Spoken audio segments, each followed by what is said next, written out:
गुरु गोरखनाथ को न केवल नाथ संप्रदाय और भक्ति आंदोलन के जनक के तौर पर जाना जाता है, बल्कि उन्हें हठयोग की परंपरा को शुरू करने का श्रेय भी दिया जाता है।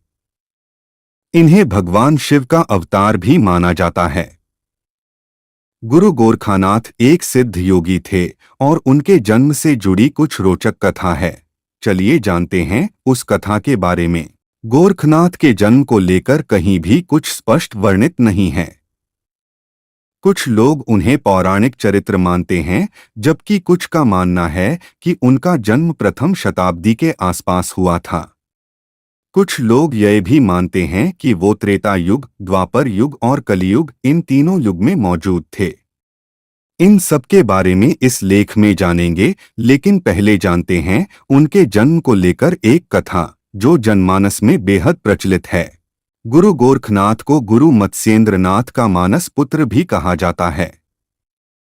ऐसा माना जाता है कि एक बार गुरु मत्स्येंद्रनाथ भिक्षा मांगने एक गांव गए, जहां एक घर में भिक्षा देती एक स्त्री बहुत ही उदास नजर आई।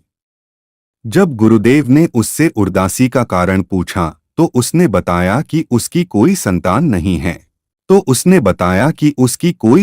नहीं है। गुरु मत्स्येंद्रनाथ ने उस स्त्री की मदद हेतु उसे मंत्र पढ़कर एक चुटकी भभूत दी और पुत्र प्राप्ति के लिए उसे ग्रहण करने को कहा। लगभग 12 साल के बाद गुरु मत्स्येंद्रनाथ फिर से उसी गांव में आए और उस स्त्री के घर उसके 12 साल के पुत्र को देखने पहुंचे। तब उस स्त्री ने बताया कि उसे यकीन नहीं था कि वह भभूत काम करेगा, इसलिए उसने उसे खाने के बजाय गोबर में फेंक दिया। उस स्त्री ने ऐसा इसलिए किया था क्योंकि वह गुरुदेव की सिद्धियों से अनजान थी। गुरु मत्स्येंद्रनाथ ने अपनी सिद्धि से उस भभूत को बेकार नहीं जाने दिया।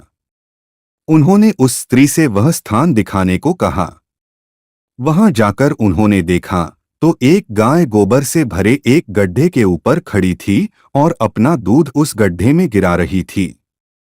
तब गुरुदेव ने उस स्थान पर जाकर बालक को आवाज लगाई। आवाज लगाते ही उस गोबर वाली जगह से एक 12 वर्ष का सुंदर आकर्षक बालक बाहर निकला और हाथ जोड़कर गुरु मत्स्येंद्रनाथ के सामने खड़ा हो गया। इस प्रकार बाबा गोरखनाथ का जन्म स्त्री के गर्भ से नहीं बल्कि गोबर से हुआ और इसी कारण इनका नाम गोरखनाथ पड़ा।